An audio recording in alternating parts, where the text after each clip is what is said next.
I returned home after a 6-month coma, only to find I was at my own funeral. My name is Daniel Carter. I'm 35 years old, and for most of my adult life, I thought I had things under control. I served in the military for nearly a decade, came home with medals, a limp. I pretended not to have, and a mind that never really slept again. After I left the Army, I tried to become the kind of man society expected me to be. A reliable husband, a provider, a father. I married Jessica 5 years after my last tour. She was beautiful, ambitious, always thinking 2 steps ahead. At first, she made me feel seen, like I wasn't just another broken veteran. Like maybe I could start over. We had a son, Matthew. The day he was born, I cried harder than I did the first time I held a rifle. For a moment, I believed life had finally offered me peace. But reality doesn't work like that. After the honeymoon phase wore off, Jessica became distant. Our conversations turned into logistics bills, groceries, schedules. She said I was emotionally unavailable. She wasn't wrong, but she never asked what I was going through. I didn't know how to explain what war does to a man, the way it teaches you to shut down your feelings so you can survive another day. That survival mode never really turned off. I threw myself into work, construction, 12-hour shifts, sometimes 14. I did it for them, so Matthew could have a better childhood than mine, so Jessica wouldn't have to worry about money. But the harder I worked, the further they drifted. I'd come home to cold dinners and even colder stares. Sometimes I felt like a ghost living in a house full of strangers. You see, I didn't grow up with much. My mother died of cancer when I was 9. My father drowned himself in alcohol after that, and by the time I turned 16, I was practically raising myself. The Army gave me structure, purpose, even family things I hadn't known I needed until I had them. Losing all that hurt more than I cared to admit. I never told Jessica about the night I sat in my truck with a bottle of whiskey and a loaded handgun in my lap. Matthew's baby photo was on the dashboard. That tiny smile. It pulled me back from the edge. I made a promise to myself that night I would keep going no matter how hollow it felt. And so I did day after day mechanically quietly. Until one evening changed everything. It was a Thursday, late October, I remember, because the air had that sharp chill that makes your lungs ache just a little when you breathe. I had just finished a 16-hour shift. My hands were blistered. My knees shot from climbing scaffolding. I bought a small chocolate bar for Matthew. On the way home. He loved the caramel ones. I got in my old truck, turned the ignition, and started the slow crawl down the highway toward home. I never made it. The last thing I remember was the screech of tires, a blinding flash, then darkness. Not silence, not peace, just black. When people say coma, they usually think of it like turning off a light. Darkness, silence, nothing. But that's not what it was like for me. I wasn't gone, I was trapped. I don't know how to describe it exactly. Time didn't work the same way. There were no clocks, no days or nights, just this floating sensation. I felt weightless, suspended in something thick like syrup or fog. I wasn't dreaming, but I wasn't awake either. I was somewhere in between. Sometimes I could hear things, whispers, beeping machines, someone crying. Once, I swear, I heard Matthew laughing in the distance. It cut through me like glass. I tried to scream, to move anything, but my body didn't respond. I was a prisoner inside myself. I remember one voice, the most a man's voice, cold, confident. It came to me regularly, like a shadow circling my mind. "You're already dead, Daniel," it would say. "You just haven't accepted it yet." At first I thought it was a hallucination, but it kept returning, always the same words, always the same tone. No matter how much I tried to ignore it, he was there, reminding me that maybe I'd lost the fight, but something deep in me refused to let go. There was this thread, invisible but strong, tethering me to life. It wasn't hope. It wasn't even love. It was unfinished business. Like some part of me knew I wasn't meant to go yet. I started remembering things. Jessica's distant eyes.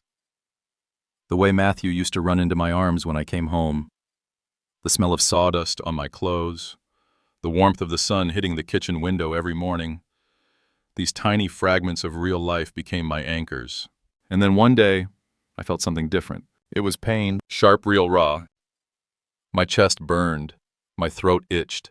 My lungs felt like they were being filled with wet cement. And then I heard a long, slow beep, one that didn't stop the flatline. But just as quickly it was followed by panic, voices shouting, a shock to my chest, then another. My body jolted, and in that moment I saw her. Jessica.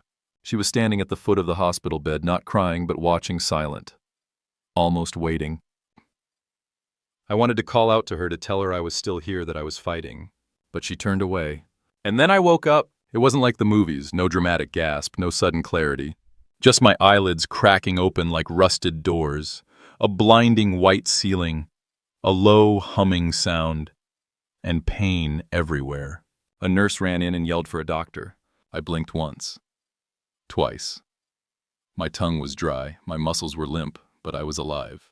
They told me I had been in a coma for nearly 6 months. No visitors, no calls, no updates.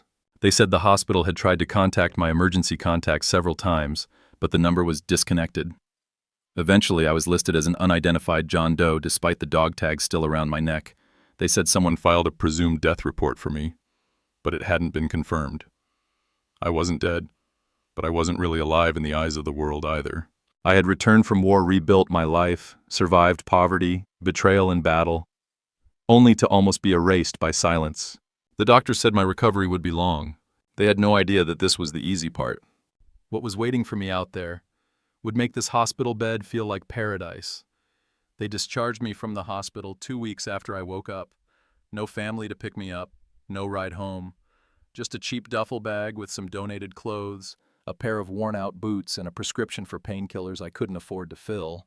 I sat in the hospital lobby for nearly an hour wondering what I was supposed to do next. The nurse offered to call a shelter. I declined. Something inside me, maybe pride, maybe instinct, told me I had to go home, even if I didn't know what I would find there. I walked outside into the biting air. It was colder than I remembered. Or maybe I had just forgotten what real air felt like on my skin. I found a bus stop and asked for directions. No one recognized my name, to the city. I was just another drifter. It took 3 buses and a lot of blank stares to get back to my old neighborhood. When I finally arrived, dusk was falling. The streets were wet. It had just rained and everything smelled like damp leaves and gasoline. As I turned the corner onto my street, something strange happened. I heard music, not the usual backyard barbecue kind, not even the kids playing kind. It was solemn organ music like a church service. And there were cars, lined up all the way down the block. For a moment I thought I was in the wrong place. Maybe I was too tired. Maybe my brain wasn't fully healed. But then I saw the house. My house. Our tiny beige 2-story with the white fence I built myself the summer Matthew was born. It was still there, only now. It was covered in black and white ribbons. Wreaths hung from the porch. People in black stood on the lawn with umbrellas and handkerchiefs. I stood there frozen, soaked to the bone, watching a woman hand out programs by the door. I stepped closer, and that's when I saw it, a framed photo of me on a small table at the entrance. Candles, flowers. A banner that read, "In loving memory of Daniel Carter." It hit me like a punch to the chest. They were having a funeral. My funeral.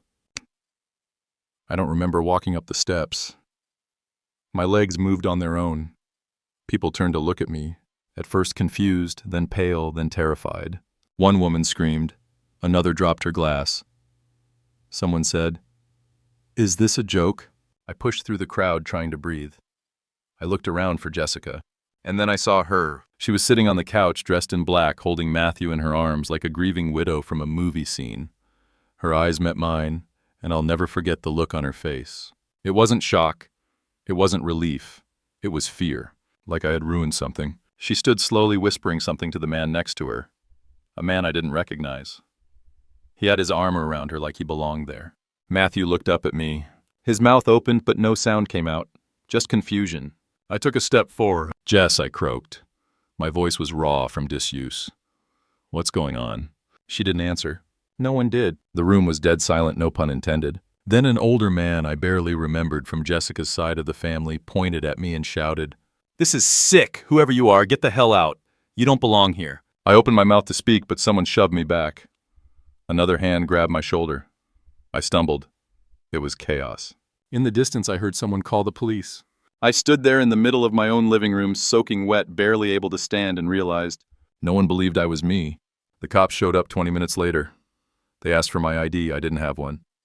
It was lost in the crash. My wallet, everything gone. Jessica told them I was unstable, that I might be confused or dangerous. I begged them to check the hospital records. They didn't want to hear it. One of the officers, a younger guy, pulled me aside and said, "Sir, we don't want to escalate anything here. Let's just get you somewhere safe." Safe. They took me to a homeless shelter downtown and gave me a cot. That night I lay awake in a room full of strangers under flickering lights and stared at the ceiling. A few hours earlier, I had stood in front of a photo of myself surrounded by people mourning a version of me that had never truly died.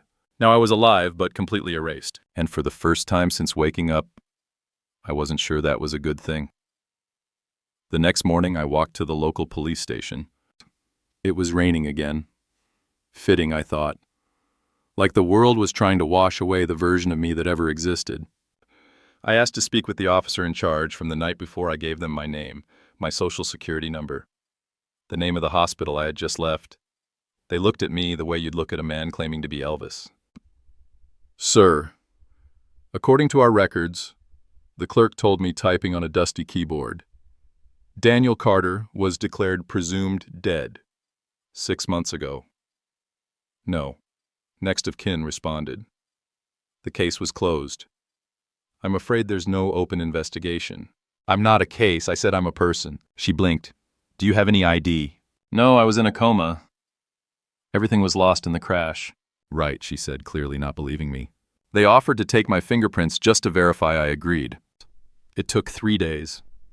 3 days of waiting, sleeping on benches, eating from vending machines, feeling the weight of invisibility press harder against my chest. Then on the third day, a detective called me into a back room. He sat me down, looked at me like I was both a miracle and a problem. "Well," he said, "you are who you say you are." I let out a shaky breath. Relief didn't flood in, just confirmation. A fact, nothing more. "But here's the thing," he continued. "There's no legal death certificate. Your wife never filed one. She just held a memorial. Not illegal, just weird." "Weird?" I asked, my voice rising. "She planned a funeral for a man who wasn't dead, used it to convince everyone I was gone, and now pretends I'm a stranger." Again he said, "Hands up, not illegal. The hospital misplaced your identity due to your condition. She didn't file for insurance fraud or fake a death certificate. As far as the law is concerned, you've been off the grid." Because I was in a fucking coma. The detective didn't flinch. He slid a folder across the table. "This is your life now," he said. "You've got some proving to do." I tried going back to the house, this time during the day, quiet alone. Jessica had changed the locks. The wreaths were gone. The photo of me, too, as if the funeral had never happened. I rang the doorbell. She answered with Matthew behind her. He peeked out, unsure whether to smile or run. "Jess," I said, "please, we need to talk." She stepped outside and pulled the door shut behind her. "You can't be here," she whispered. "I live here," I said. "Not anymore." There was a long silence. I could hear Matthew's small fingers tapping on the glass from inside. "You let them bury me," I said quietly. "No one buried you," she snapped. "You vanished. They said you were brain dead. No recovery. You were gone. So you moved on. Just like that. With him." I nodded toward the man I'd seen at the funeral. Her lips tightened. "You don't know what I went through," she said. "You're right, I said I was busy fighting to stay alive. For you, for Matthew." She looked down. For a second I saw guilt, but it passed. "He calls him Dad now," she said. Those words hit me harder than the crash ever did. "You've been gone for 6 months. You think you can just walk back in and pretend nothing changed?" "No," I said. "But I'm still his father, and I'm still me." Her voice dropped cold. "Legally, that's about to change." She stepped back inside, the door closed, and I was alone again. I found a lawyer who agreed to help me for free, a veteran advocate named Linda. She believed me. Said she'd seen things like this before. Said we'd start by restoring my legal identity. License, bank account, VA benefits. The easy part, apparently. The hard part was proving I was still Daniel Carter, the father, the husband, the man with a place in that home. Because to everyone else, I was just a ghost, a walking contradiction, a dead man trying to take back a life that had moved on without him. And no one, not even the woman who once swore to love me forever, wanted to see me resurrected. Linda, my lawyer, was a pit bull in a pencil skirt, the kind of woman who smiled politely while dismantling people's lies with surgical precision. When I told her what happened, she didn't blink, just opened a yellow notepad and asked for names.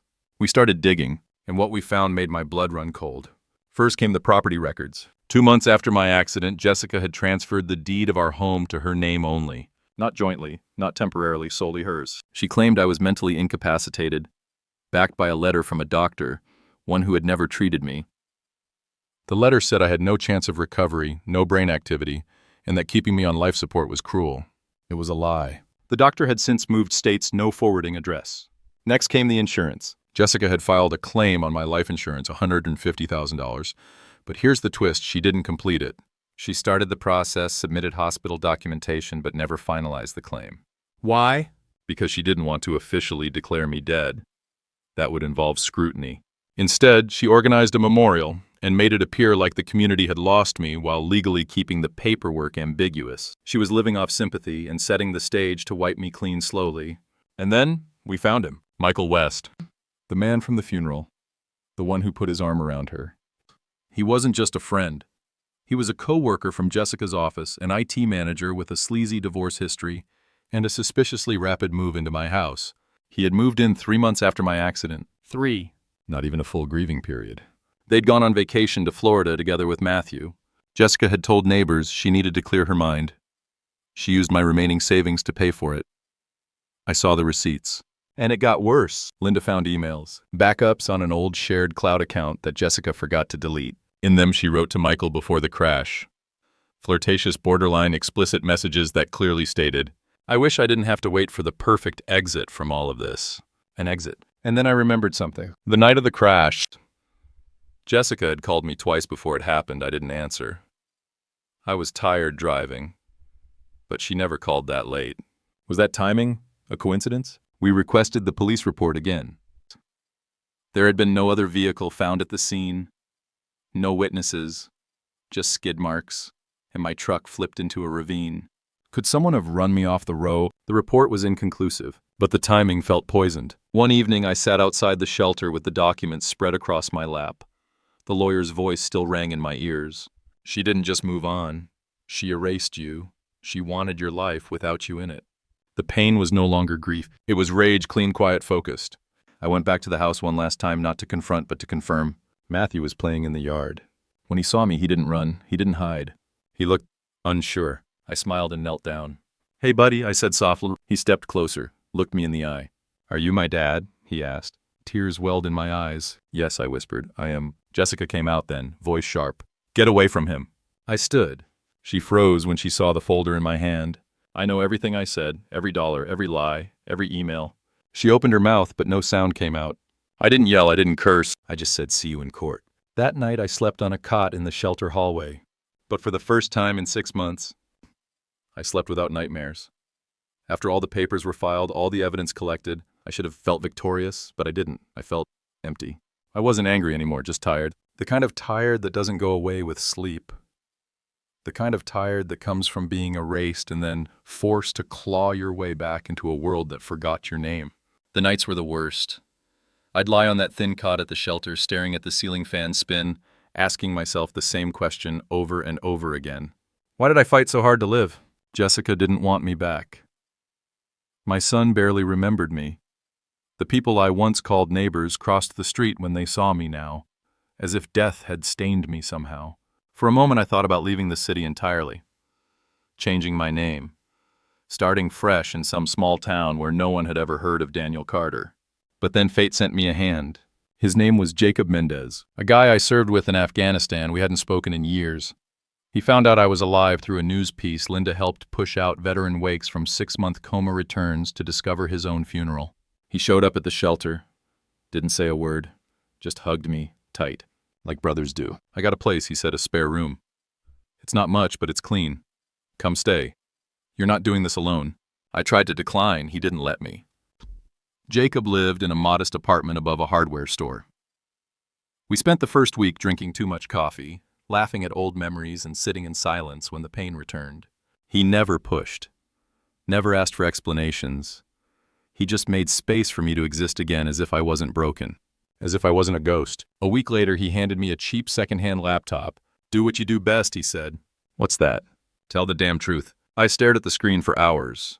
And then I wrote my first post. My name is Daniel Carter. 6 months ago, I was declared gone. I didn't die, but everything around me did. This is my story. I uploaded it to a blog Jacob helped me set up. I hit publish. Then I closed the lid and walked away.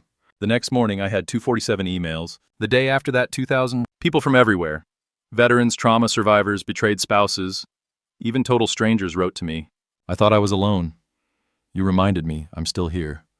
Please don't stop writing. Something cracked open in me that day. Not pain, purpose. I started a weekly series. I called it Letters from the Other Side of the Funeral. Each post was raw, honest. Some were angry, others filled with quiet forgiveness. And slowly, very slowly, pieces of me began to return. Not the soldier, not the father, not the husband. The man, me. One night, Jacob sat beside me as I edited a draft. He looked at me and said, "You know, you didn't survive just for yourself." I nodded. I think I know that now. Because sometimes life doesn't give you a second chance to return to who you were. It gives you a chance to become who you were meant to be all along. The courtroom was cold. Not just the air conditioning, the atmosphere. Everything felt sterile, quiet, tense. Jessica sat across from me, dressed in a navy blue suit, hair tied neatly. Not once did she look at me. She sat beside her attorney like this was just a business negotiation. On my side, it was just me and Linda and Truth. The case was technically simple. I wanted full restoration of my legal identity. I sought access to my son, and I requested a formal investigation into the misuse of my finances and property while I was presumed dead. Linda warned me, "Don't expect justice to feel like revenge." I told her I didn't want revenge. I wanted recognition. I wanted the court, the world to say out loud that I was real. I had suffered. I was still here. Jessica's lawyer tried to make it sound reasonable, that she acted in good faith, that she was emotionally devastated and confused, that there was no intent to defraud anyone. I listened in silence, because it's incredible how easy it is to distort truth when no one thinks the truth will stand up and walk into the room. But I did. I stood, and I told the judge everything about the accident. The coma. Waking up alone. The funeral. The lies. The money. The man in my home. My voice cracked a few times, but I didn't break. I looked the judge in the eye and said, "Your Honor, I don't want to punish Jessica. I don't even want my house back. I just want my name back. I want my son to know that I fought to return to him. That his father didn't disappear. He was taken from the inside out and had to fight like hell to come back." The courtroom was silent. Even Jessica lowered her gaze. The judge ruled in my favor. My identity was fully restored. Jessica was ordered to return the remaining funds she had withdrawn from our joint account. Custody would be reviewed.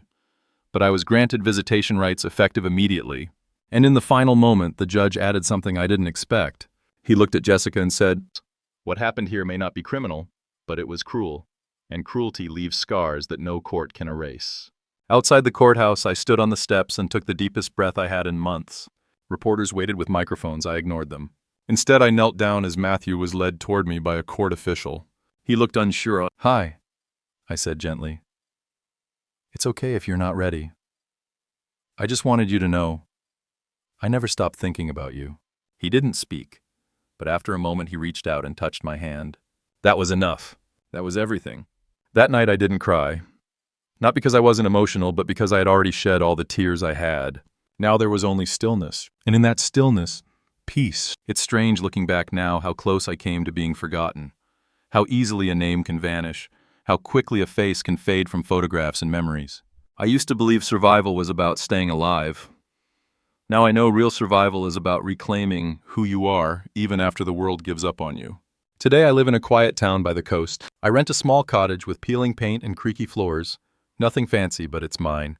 I teach basic carpentry and electronics at a community center for underprivileged kids, many of them from homes like mine. Once was fractured, forgotten, fragile. They don't know the full story of who I was. They just know I show up, I listen, I fix what's broken, furniture wires, and sometimes hearts. I still write. My blog Letters from the Other Side of the Funeral has grown into a small movement. People send me their stories. Stories of betrayal, of comebacks, of forgiveness, of loss. Some write because they don't know who else will listen. Others write because they saw my story and thought, if he came back from that, maybe I can too. And that's what keeps me going. Not vengeance, not justice, purpose. I see Matthew once a month now. Our meetings are slow, awkward, but real. He asks me quiet questions like, "What was it like, and did you dream?" I answer honestly. I never lie to him, because I want him to know his father didn't leave. He fought to come back, and every second of that fight was for him. Sometimes people ask me, "Do you regret waking up? Would it have been easier to stay in the coma? Stay in the dark?" And I think of that rainy day, standing in front of a photo of myself, watching my wife mourn a version of me she'd already erased. And I smile, because no matter how painful the truth is, I'm still here, breathing, walking, teaching, loving, telling my story. The funeral they held for me, it didn't bury me, it birthed me. That was the day the old Daniel Carter died. And the man who rose from that coffin of betrayal and silence is the man writing to you now.